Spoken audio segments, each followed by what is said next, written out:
Polio.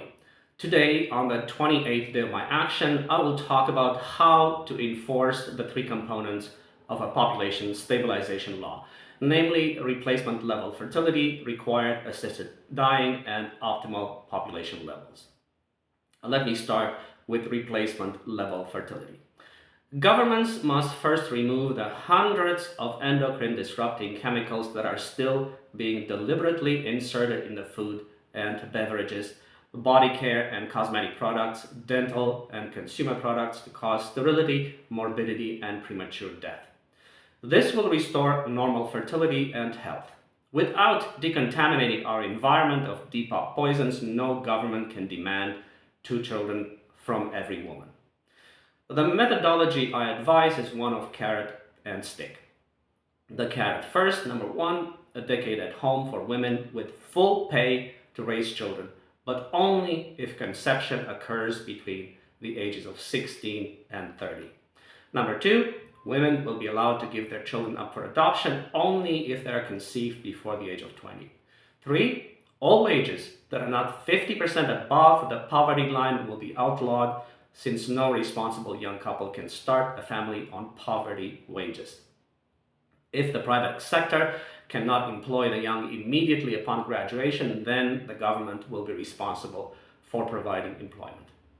Number four, unemployment will be outlawed, but everyone will have the right to one sabbatical year after every 4 years of employment to pursue their own interests while receiving a full wage.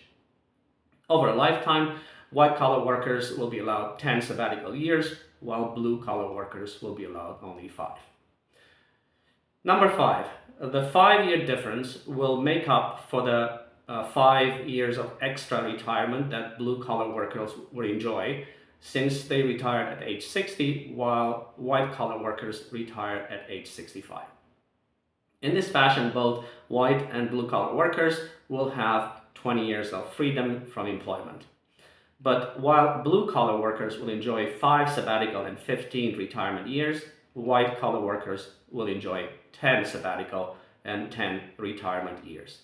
This extended period of freedom from economic responsibilities is now possible due to higher productivity achieved through digitization and robotization, and soon also from engaging artificial intelligence, and as such, it will not render us economic liabilities. Otherwise, the asset liability balance would be upset. The stick, number one, the women who refuse to have 2 children will be denied 10 years of pension and will have to work until age 65 and be euthanized at age 70.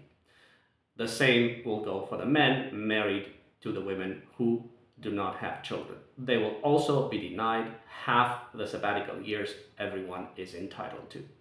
Number two, to ensure that every married female has 2 children between the ages of 20 and 30 when their oocytes are healthiest, couples who fail to do so will incur severe fines to the tune of 25% of their monthly wages until they conceive. This will discourage objectors and force the young to fulfill their reproductive duty. Only the genuinely infertile will be exempt from the right to procreate, but will be required to adopt 2 children instead. If the man is infertile, but the woman is not, then IVF will be provided free of cost, so the women can give birth to 2 children. If they still cannot reproduce, they will have to adopt, and if they refuse to adopt, they will suffer the same fate as the women who refuse to have 2 children. Number 3, the right to abortion kicks in only after a woman has born 2 children and fulfilled her duty towards society and towards the perpetuation of the species. It is therefore conditional.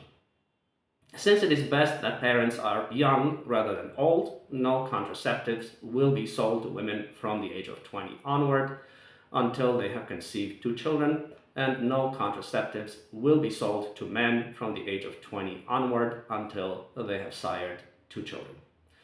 For required assisted dying, governments must guarantee the right to a pension, which is universal and inalienable, but the duration of retirement is dictated by the ability of society to provide pensions, which in turn is dictated by the 20% old age dependency ratio, which we have to accomplish. Since the fourth law of civilization building requires the continuing gradual decline of the population in inverse proportion to the increase in per capita consumption of resources, this ceiling will remain in place because maintaining optimal populations will be an ongoing process.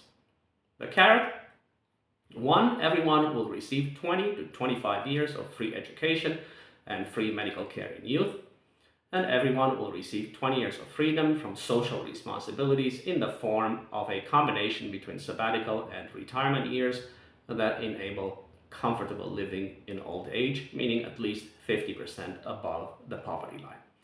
Number 2, a DNA sample will be taken from every person who will die by RAD, by required assisted dying, and will be kept frozen until such time as cloning them back to life becomes possible and there is room on Earth or on other planets. This may never happen, but at least it gives them a chance of renewed life. The stick: number 1, those who refuse to die at age 75 by RAD, by required assisted dying. For everyone will have to sign their approval by age 20, will have to be euthanized by mandatory vaccination at age 70, since they will be responsible for the continuing existence of a military-industrial complex, which is extremely expensive. They will pay for their refusal with 5 years of their lives because they are imposing additional costs and risks to society. Number 2, since they will be responsible for maintaining a military-industrial complex and for a deficit of young people to replace the existing generations, those who refuse to die at age 75 will have to pay twice the taxes. Our civilization will no longer be structured according to the lowest common denominator, the ignorant, the indifferent, and the self-serving. For optimal population levels, governments must coordinate the path towards a sustainable population, which in most cases implies substantial population reductions to make room for nature. Half the territory of every country must be gradually rewilded and returned to nature and remain unexploited for industrial purposes so that species loss can be reversed and the sixth mass extinction stopped. This process must be completed by the year 2100. The land returned to nature is to be enjoyed for recreational purposes only. Ecological tourism will therefore be permitted. The carrot: number 1, more living space in smart cities with cheaper utilities, since they will all come from renewable energy sources. A minimum of 100 square meters of living space per adult and 50 square meters per child must be legislated. Number 2, no need for cars, since work, accommodation, entertainment, and leisure facilities will all be within walking distance. And number 3, a much higher standard of living with far more free time will be the purview of all and not just a privileged minority, as is currently the case. The stick: number 1, children out of wedlock will not be allowed. The proportion of the population that remains unmarried and therefore childless will help us gradually lower the population down to sustainability. So long as the population needs to decline, those who remain unmarried and childless will receive all their sabbatical years and a full pension and live to the age of 75 like everyone else. Once a country has reached its optimal population, however, those who have never married and are therefore childless will be required to pay 25 to 50% more taxes than anybody else, since they will not have contributed to the continuation of the species and therefore to the financial stability of government.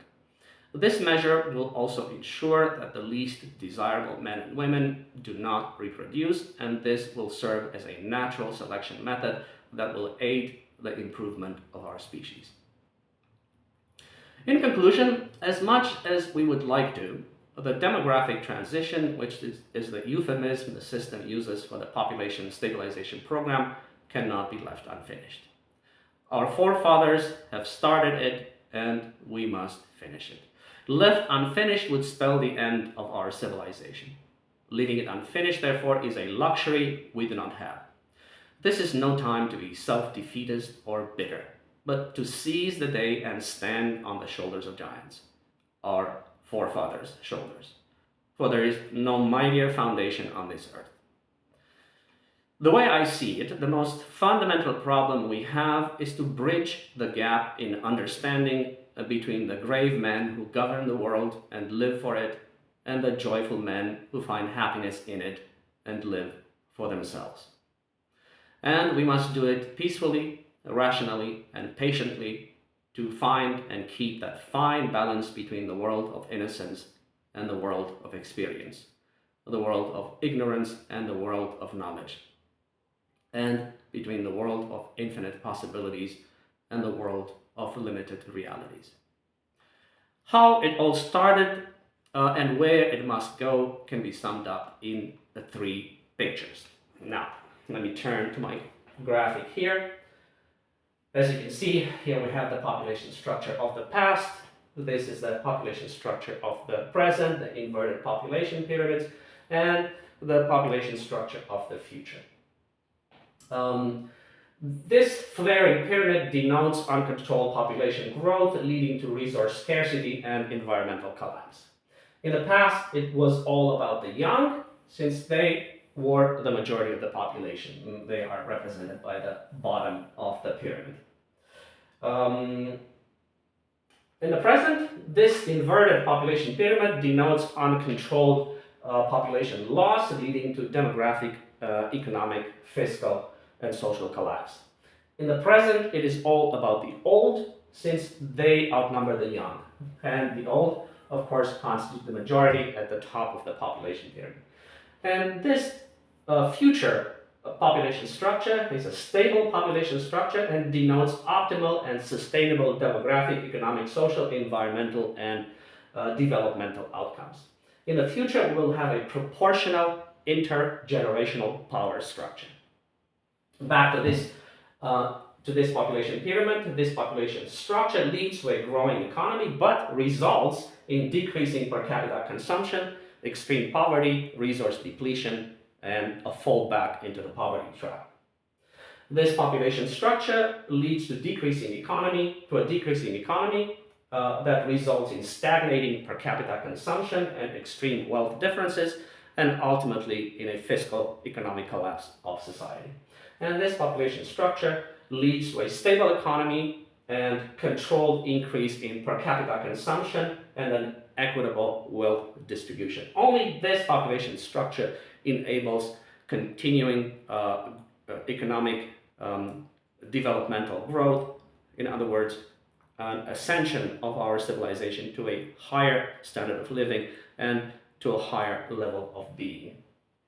We got from the flaring to the inverted population pyramids by subverting fertility to reduce births and lose, remember, the wings of the pyramid at the bottom by aborting 5.8 billion babies and preventing the conception of 12 billion babies. Likewise, we will get from this inverted population pyramid to the bullet-shaped population structure by subverting immunity. This is what the government is doing now with vaccines to reduce longevity and thus lose the wings of the population pyramid, the wings at the top here.